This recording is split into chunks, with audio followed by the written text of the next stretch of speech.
Hi virtual learners, it's Miss Fontana here, and I am bringing you out to the farm. Just kidding, I'm bringing you to my backyard garden. And I'm bringing you out here because today we are going to talk about shapes. Shapes we learned about all the way back in kindergarten and first grade when you learned that a geometric shape was straight edge, straight corners. And we used to talk like robots and we would say G-O-metric. And also organic shapes, the ones that are more natural, things found in nature, like one of these leaves. That's an organic shape. It wasn't mathematically made. There's no equal lines or corners or angles. Nature made it. And we're also going to talk about how a shape can become a form and how you as the artist can make that happen. And your artwork is going to have all of those shape vocabulary in one piece of artwork. So to get started, I am going to find an organic shape. So I encourage you to go outside and find an organic shape somewhere in your backyard, front yard, or if you can't go outside for the day, go ahead and just Google some pictures online of some type of organic object that you would like to draw. I personally have a lot to choose from. I've got these beautiful marigolds, zucchini bush, tomato bush, green pepper leaves. These are kind of cool. But you know what I really like? I'm really liking this big pepper right here. I'm gonna pick this guy. This is gonna be my organic shape that I focus on. All right, let's go ahead and take it inside and do some drawing.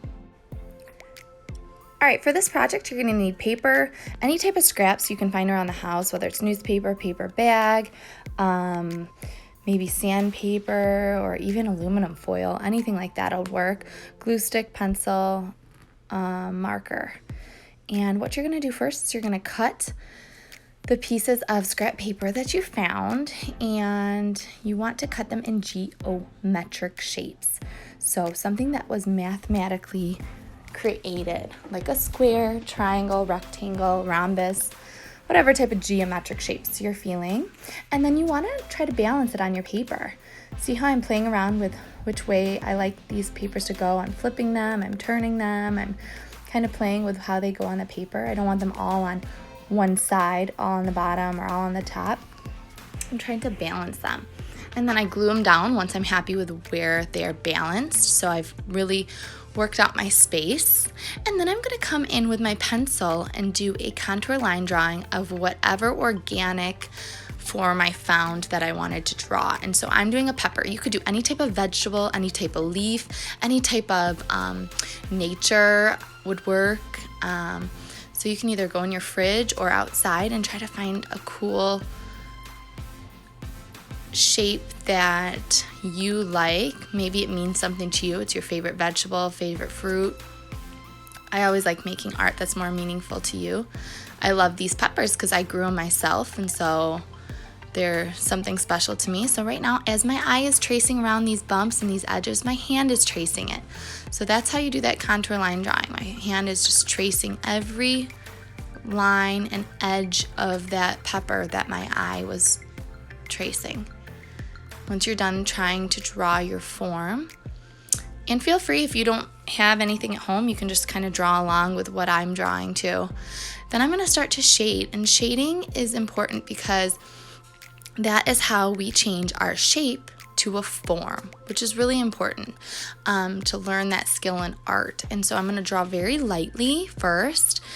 I'm going to shade it very, very lightly, barely touching that paper.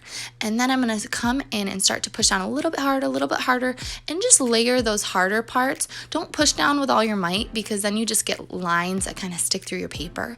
Just lightly, keep coloring lightly over the same spot, and you're going to get those nice, brilliant shadows that kind of go around every edge of every form. So making sure the edges kind of have those dark lines, and then it's going to get lighter as it goes towards the center of your form. You can also, if you feel a little bit more advanced, you can try to work on some of the details inside your form. So maybe making more of those shadows where you see crevices or different types of details inside of your form. So step one would be just doing the dark dark shading around the edges. Step 2 to advance that would be to kind of add more details throughout your form. And then step 3 is coming in and making sure you've got those highlights. So it might even be going back, like as I'm looking at my form, I see, oh, there's some white highlight marks, which is where the light is reflecting off of your form. And so what I'm going to do in the end here is, once I'm done shading these parts, I'm going to take my eraser in a second and just pick up some of those white spots that I see, and then I'm going to just keep going back and forth, darkening my dark spots, maybe lightening my light spots.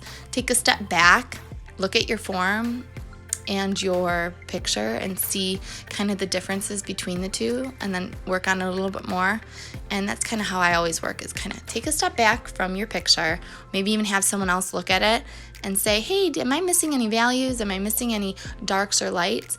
And now you have created this shape that has form and shape. You've got geometric shapes and organic shapes. So we've really created this whole piece of artwork that's really highlighting that word shape and what it means, all those details in art. As you notice, my lines on my scrap paper aren't really showing anymore because I just used pencil. So what I'm going to do is I'm going to take my marker and go over them. It doesn't matter what color marker you have, anything will do. And I'm just going to go over my lines that I had originally drawn just so that we can see them. And once I'm done with that, I'll take another step back and see if I like my finished product and add any extra details, maybe a shadow, maybe a background you can add. And I'm looking at this and I feel like it just needs, I don't like where it is on the paper. So I think what I'm going to do with mine is I'm actually going to take some scissors and cut it into a smaller square so that my composition is more pleasing to the eye. So once I'm done cutting that, I'll see if I like it. Yep, there we go. I love it. So there's my finished pepper, my organic on geometric shape artwork collage. And here is one I did of an apple and a shell. Here I added some color to the apple. That's another extension if you want to add some color. And here is another shell that I did. So feel free to use markers and do shading in different spots, but you want your picture to basically have collage, geometric shapes, organic drawn shape, and then some type of form shaded inside of it so that we as your teachers can see that you've really studied all these different aspects of shape. And the important thing in the end is that you got that good practice. And if you mess up, just go ahead and do another one. That's what I did. I did a few to figure out how I wanted to make it the way I like it. And you can play around with color if you want to add another layer to this. Just get creative with it. Enjoy creating and enjoy working on shape.